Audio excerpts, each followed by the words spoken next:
matin, Dimitri Pavlenko. L'édito politique, bonjour Nicolas Bétou. Bonjour Dimitri. Plus que 2 semaines avant le premier tour et tout s'accélère. La journée d'hier ainsi était celle des meetings géants. Oui, celui d'Éric Zemmour au Trocadéro, une démonstration de force destinée à redonner un souffle à sa campagne qui en manquait depuis 15 jours. Celui de Jean-Luc Mélenchon à Marseille avec toujours la même efficacité d'orateur. Et puis celui de Yannick Jadot à Paris qui espère encore provoquer le déclic qui le fera s'extraire de la zone dangereuse des 5% d'intention de vote. Si on y ajoute Marine Le Pen qui était partie au contact avec les Français d'outre-mer en Guadeloupe, un contact pas toujours facile d'ailleurs, on mesure la différence de style entre la campagne de tous ces prétendants à l'Élysée et celle menée par Emmanuel Macron. Le candidat président était invité sur France 3, où il a fait une émission classique, dans un studio classique, j'allais dire presque sans contact avec l'extérieur.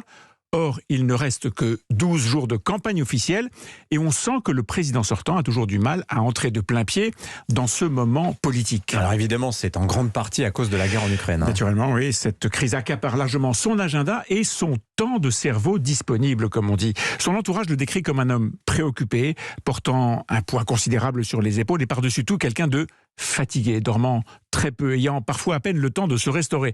C'est certain, après l'avoir protégé en le dispensant de faire campagne, la guerre est maintenant une contrainte lourde pour le candidat. Elle l'oblige à un gymkhana permanent entre ses deux statuts, celui de chef de l'État et celui de prétendant à sa propre succession. On l'a bien vu la semaine dernière sur M6, où il a d'abord répondu à une première question en tant que président, avant d'être sans transition interrogé en tant que candidat. Pas forcément très simple pour lui et encore moins pour son auditoire. Et puis il y a une autre explication à cette drôle de campagne. Il est président sortant, ça fait donc 5 ans qu'il vit dans ses habits de chef de l'État, il doit retrouver comme ça d'un seul coup une posture, une gestuelle, un comportement de candidat ordinaire. Ça fait tout un mandat, tout un quinquennat qu'il est de facto isolé des vrais gens. Eh bien, tenez, dans son 4e clip de campagne, diffusé vendredi soir, on le voit à la fin d'une émission de dialogue sur France Bleu, confesser que la question d'une auditrice lui a fait mal au cœur. Elle venait de lui reprocher d'être loin des gens.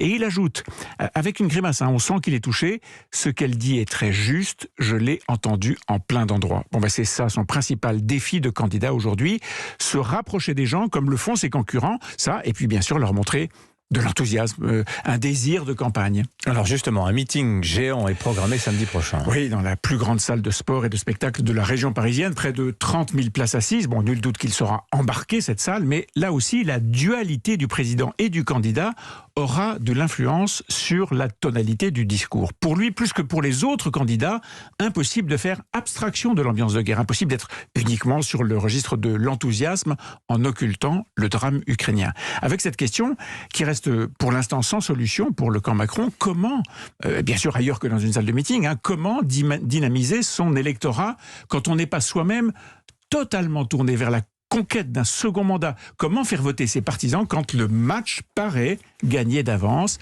Il reste peu de temps pour trouver la solution à cette équation.